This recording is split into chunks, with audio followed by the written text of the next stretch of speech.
stuck, who your opponent, man, the man in the mirror.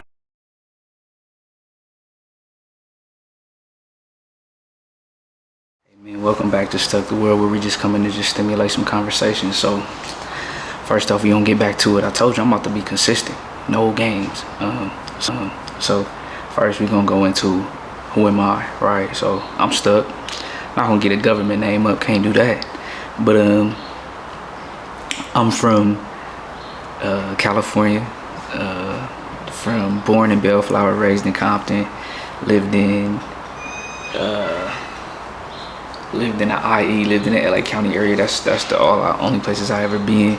I'm not even trying to start this channel to be a person that just kind of talk about themselves. I kind of want to get into like basically where I've gone so far from being a child to like now, right? So right now, currently, I'm a BCBA. For those who don't know, I work with kids with autism.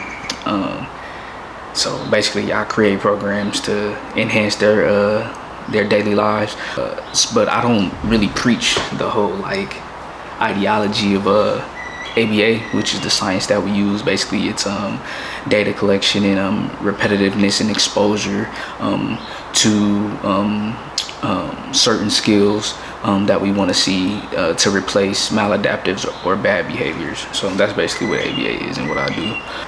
I don't really present the whole ABA thing just because that's not like the whole realm I'm in. I'm basically into just the psychology of it, you know what I'm saying? Like just to dwell into it, like everything stems from childhood, right? No matter how smart or intelligent you are, like your mannerisms and everything, they come from childhood. They come from your environment and how you was brought up, right? So this is where I like to use my expertise and my own personal experience to get into the conversation of behavior health, human behaviors, money, right, life, just in general. So I do think that I have a card to kind of be like, all right, like I could talk about this and that, like the experiences, but I also like want to learn. Everything that I speak about is research. It's proven in research. You can go look it up. I'm not gonna put up no resources or anything like that in regards to academia and academics who raise your sources and all of that type of stuff. You can go look it up yourself. But you know, I think it is kind of common sense that, like, you know, when you're exposed to something, especially with a fresh slate brain like a child, you know, if it happens as consistently, then it becomes a habit, right? So that's kind of where I want to go into when I want to kind of help people, right? Like my thing is I don't want to be a therapist, but I want to teach people coping skills, right? I want to help people have coping skills stemming from things like, you know, I practice like Buddhism, things of that nature. I listen to people like Alan Watts. So that's why when I say I'm here to stimulate conversations, like I'm here to really change lives, right? Like I'm trying to help people. I want to be able to show people that no matter what you've been through, people that get to certain statuses or get to certain points, a lot of people, you're not forgotten, right? Like I'm trying to get to a certain point, but I always want to keep that humility with me, right? So if I ever touch anybody or I touch anybody's ear, I want it to be very positive. You know, I've messed up so much in my life, right? Like, so ain't no telling what could happen. But right now, like my whole journey is to help people. I don't want to get on here and talk about myself. When I talk about myself, I want to use it as a way to teach people and help people, no matter the age. I post all type of different stuff just because I'm me, right? But I'm unforgettably me.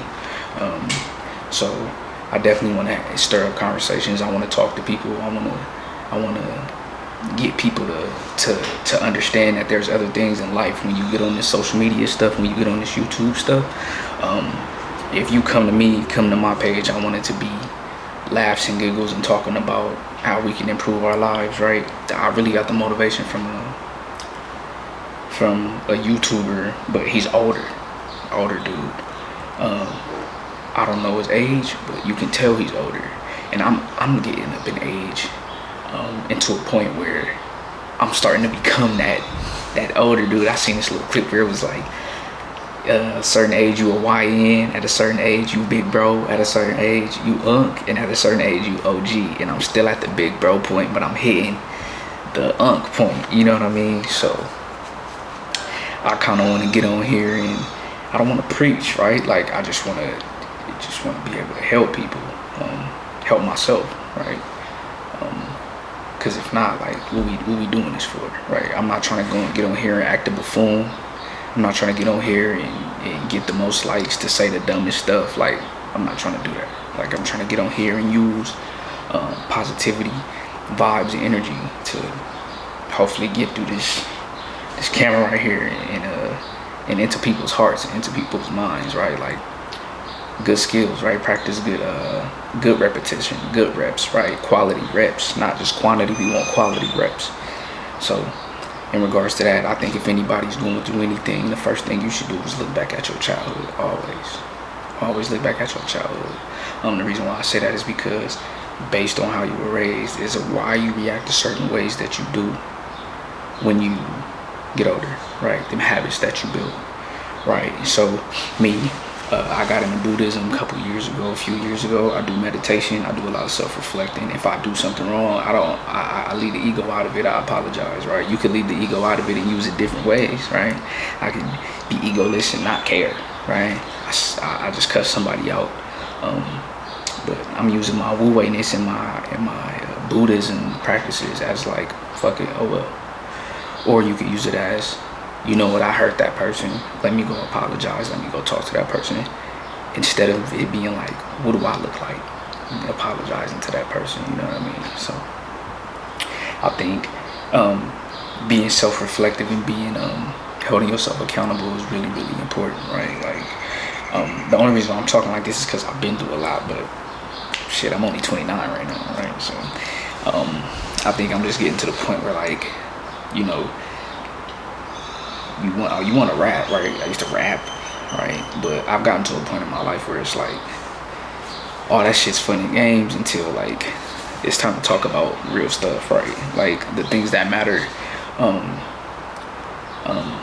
You're not gonna really find in too much hip hop and too much rap, you know what I mean? And I'm not shunning no artist or anything, right? Like I'm brown, I'm black, whatever you want to call it. I'm a fan of hip hop at the end of the day. So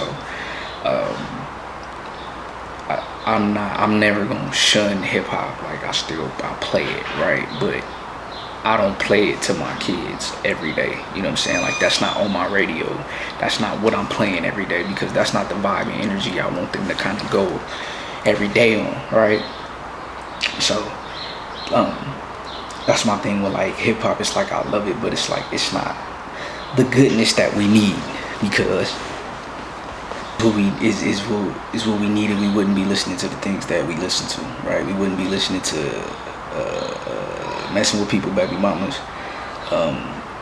seeing some shooting somebody kids on somebody. So like all of that stuff, like it's braggadocious and it's good, but when you look around, like that's not what we need right now, right? Like we need, like, let's get, and I'm all for the living life, like live your life, but in regards to like what's the frequency, what needs to be said to the people to be like, okay, like how I'm gonna get my life together. It's the music that's uplifting, right? So and that's not cool.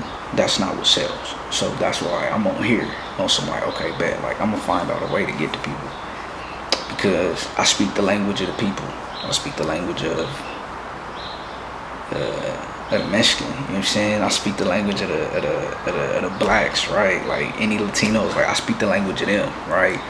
It's crazy because growing up, like we used to fight Mexicans growing up. There was no, like we used to squabble. In me, I was the only kid, so like I was so aware I didn't know, right? Like I'm just, like my homies and them getting into it, alright, I'm getting into it with them too. But I was so mindful at sixth grade, 11 years old. I'm like, this don't make sense, right? Like, why we dislike each other again? Like, why are we going up to this park fighting again? And it realized something to me when somebody ended up getting sliced and stabbed. It's something, and it was kind of like, okay, like why are we really doing this? Like, what's going on, right? So I just think, man, we gotta push positivity, and we gotta make sure that it's not preachy. We gotta be able to speak to people in a way that they want to be spoken to, right? Like, so when you're talking to kids is a little bit different, right? You gotta get creative, right? And this is where it's crazy when you got a baby you want to convince them you took them, right? When it starts to get older, it starts to get more complex. Because what if I've been teaching my kid in between? What if they've been exposed to in between, right? So what's gonna get to my son? What's gonna get to them? So, I might have to build the trust of a kid first, and all the weird stuff going on. But I'm coming from a psychological standpoint, from an academia standpoint, right? So if I want to get a kid's attention, I might have to isolate him from his friends and talk to him, see what he into. Like, why you into that? Why have you ever asked yourself these questions in regards to like the actions that you take with your friends? Would you do it by yourself?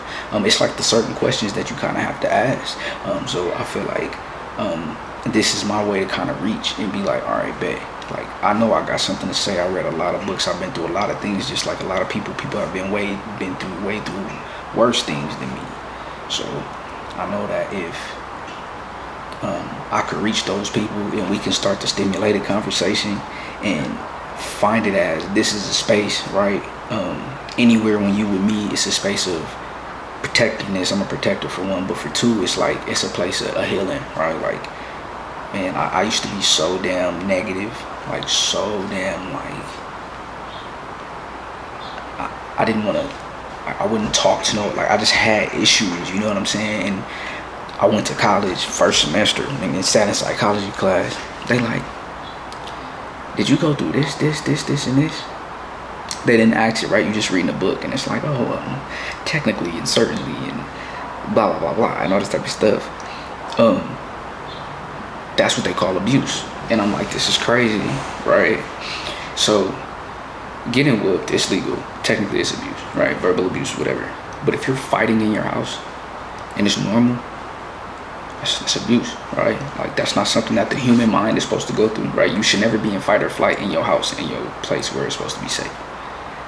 So if you felt that, then you're set up.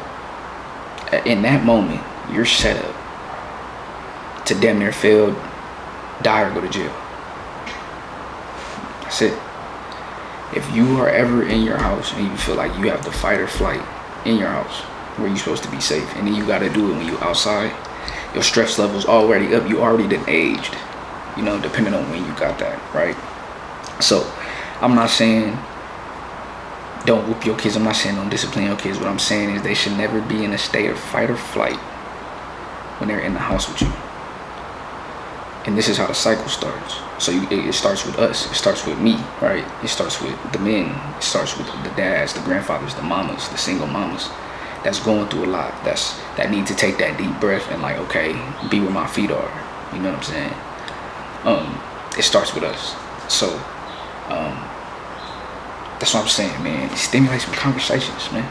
Like fuck who Shannon Sharp mess with, like, right? Like, who cares? Like, what does that do for me, for the real people, the us? Like, let's talk about how our sons can't read, bro. And it's crazy. Y'all gotta hear the statistics, right? The statistics of kids who can't read is almost 50%. That's all children. That's calculated for. That's people who's documented, right? And then the minority, the black people, Mexican people, we're the biggest percentage of that 50%, almost 50%. So that saying of you want to hide something, put it in the book. Yeah, it's just real, bro. There's no games, man. So I ain't even trying to get deep into that, man. This is me getting serious on this podcast stuff, man. So anybody who's taking the time to watch this, I appreciate you. I appreciate everything, man. I'm telling you, we gonna get this going. We gonna get this cracking.